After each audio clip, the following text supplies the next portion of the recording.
Assalamu alaikum dear students. As you all know, we are uploading the videos under various playlists. For example, for 10th class control and coordination, for 11th class animal kingdom. Now today we will start another playlist, that is genetics and evolution for class 12 zoology. So today we will talk about the first topic under the particular chapter genetics and evolution, that is sex determination. So it is sex determination.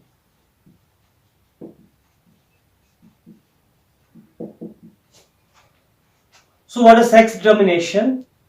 It's establishment of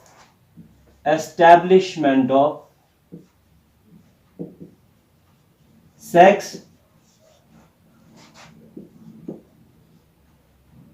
through differential development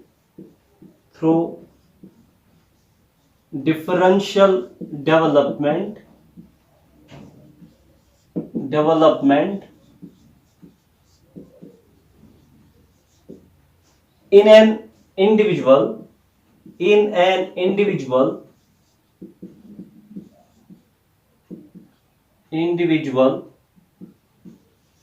at an early stage.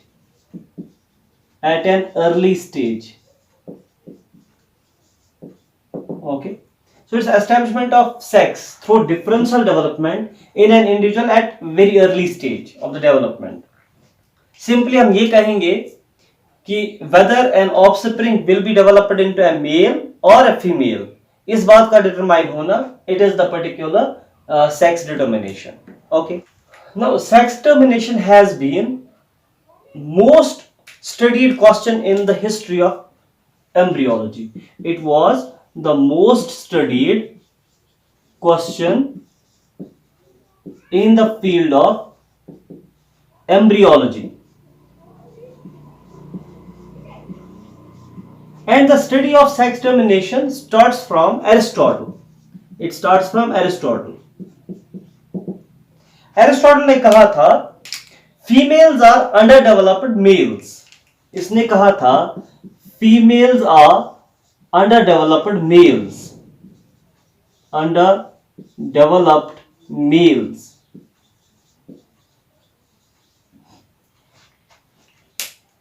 That means इसके कहने का मतलब था कि females would be mails अगर उनकी development with in the embryo stage complete हुई होती, मगर उसके मुताबिक ये डेवलपमेंट कंप्लीट नहीं हुई थी, जिसकी वजह से ये फीमेल्स बने थे.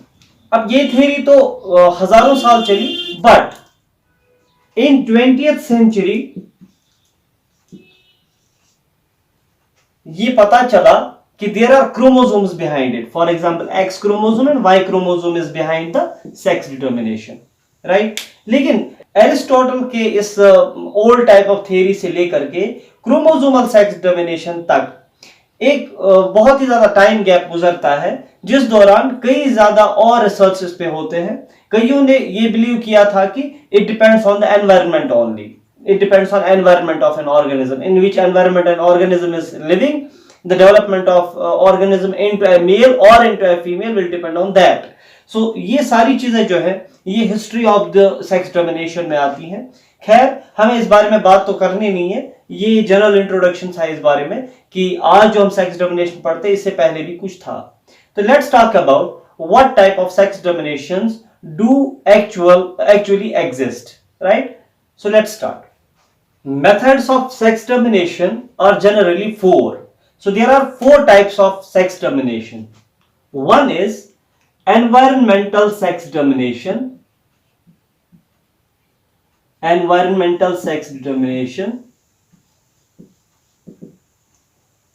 Okay.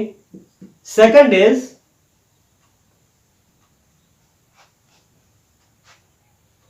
allosomic sex determination.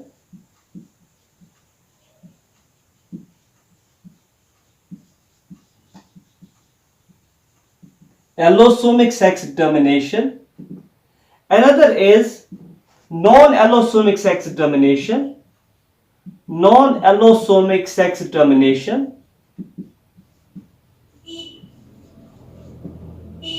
And another one is हैप्लोडिप्लॉइडी,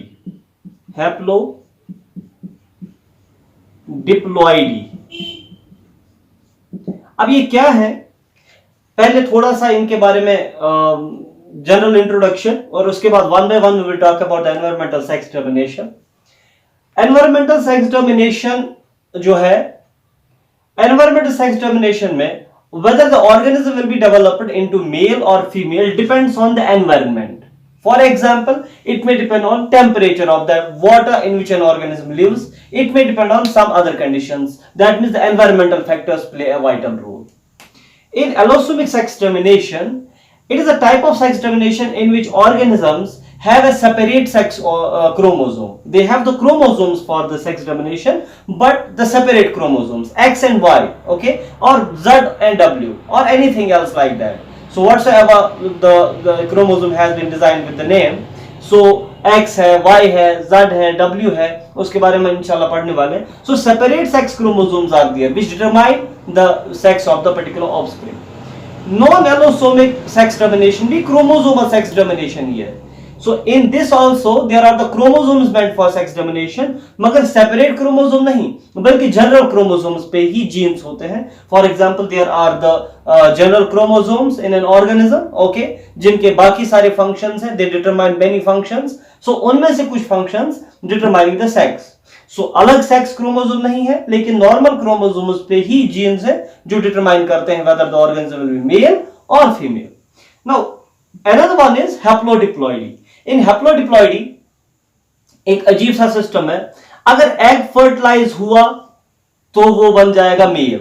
ये दैट मींस अगर एग फर्टिलाइज हुआ तो ये बन जाएगी जाइगोट, और zygote is a diploid cell जिसमें 2n नंबर ऑफ सेल्स होती है. So it is a diploid cell. So diploid develops into a mail.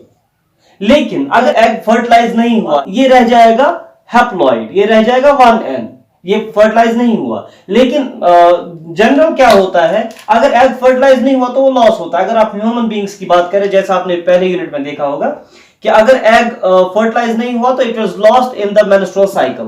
मगर यहां मसला उल्टा है, यहां पर एग लॉस नहीं होगा, ये भी डेवलप होगा. ये फर्टिलाइज हुआ तो डेवलप होगा इनटू मेल, ये फर्टिलाइज नहीं हुआ तब भी डेवलप हो जाएगा बट इनटू फीमेल. सो अगर ये हैप्लॉइड रह गया तो फीमेल बन जाएगा, एंड अगर ये डिप्लॉइड बन गया तो ये मेल बन जाएगा. It's called as haplodiploidy. It's found in the bees, right? So we are going to talk about the examples of every one. So let's talk about the first one, the environmental sex determination.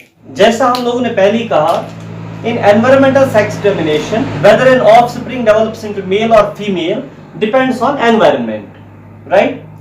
So that means larva जो होते हैं इन organisms के या embryos होते हैं, they have the total potential to develop into male or in female. तो अब environment determine करेगा. For example, marine worm है एक, marine water में रहने वाली एक worm जिसका नाम है बोनेलिया.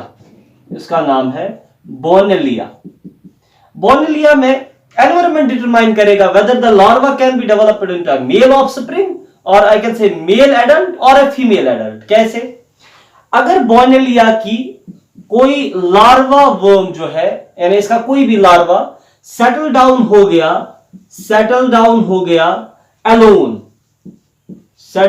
अलोन, कहीं पर अकेला सेटल डाउन हो गया, it will develop into female. Larva अगर सेटल डाउन हो गया अलोन कहीं पर पानी में तो it will develop into female. और अगर कोई दूसरा लार्वा है वो अलग सेटल डाउन नहीं हुआ, अलोन सेटल डाउन नहीं हुआ, but it comes in contact with already formed female. ये ऑलरेडी फीमेल बनी हुई बोनेलिया वर्म के या लार्वा के साथ इन टच आ गया, it will never be the female, it will be developed into a male. अब ये बन जाएगा male, and after becoming the male it will remain small in size and it will enter the body of female and it will reside within the body of female. Bonellia worm, इसका larva अगर settle down हो गया अकेले कहीं पर, then it will develop into a female. तो अगर दूसरा कोई लार्वा इसका अब आ गया in contact to this already formed female, तो वो छोटा रह जाएगा, it will remain small in size and it will develop into a male, right. So ये है जैसे एनवायरनमेंट ने डिटरमाइन किया कि ये मेल बनेगा या फीमेल बनेगा। सो लार्वा के पास टोटल पोटेंशियल है, it can develop into a female, it can also develop into a male. अब डिटरमाइन करता है ये अलोन सेटल डाउन होगा या ऑलरेडी फॉर्म्ड फीमेल के टच में आ जाएगा।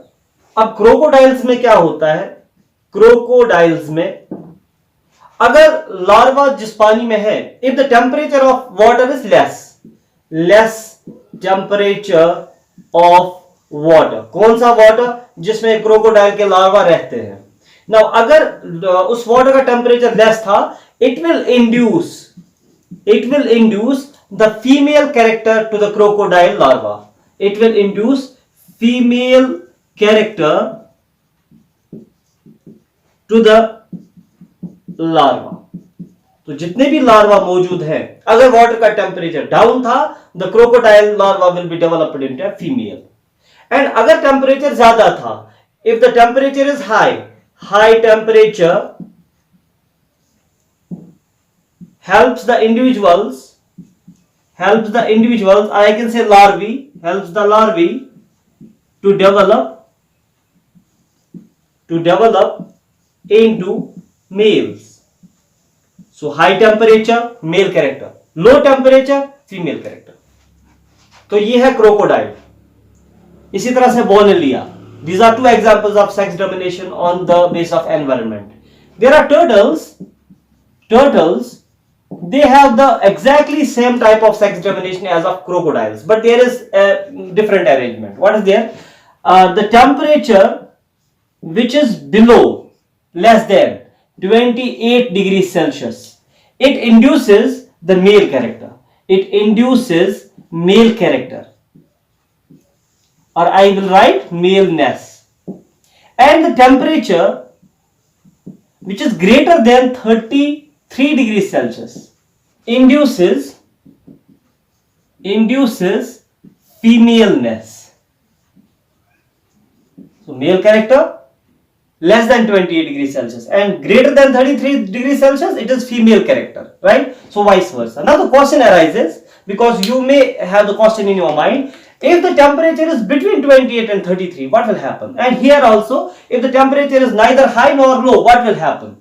So for example, as many as larvae will be there, 50% of them will develop into male and 50% of the larvae will develop into female, right? So अगर temperature 28 और 33 के बीच में था, तो फिर 50% of the turtle larvae will develop into a male and 50% will develop into a female. So 50% वहां male population बन जाएगा, 50% वहां female population बन जाएगा.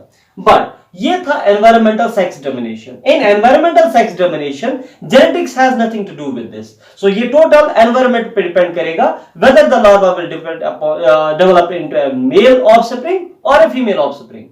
So this was first video. That's why it was so short. And in next video, we will inshallah talk about other three sex dominations, right? So till then, stay blessed. Thank you. And drop your comments in the comment box so that we will know where we have to change our method or anything else like that. तो जो भी आपको बोलना हो वो आप comment section में बोल सकते हैं, और हम तक जब बात पहुंचेगी तो हमें पता चलेगा कि आगे के वीडियोस में कौन सी चीज है जिसका हमें ख्याल रखना है। Thank you very much.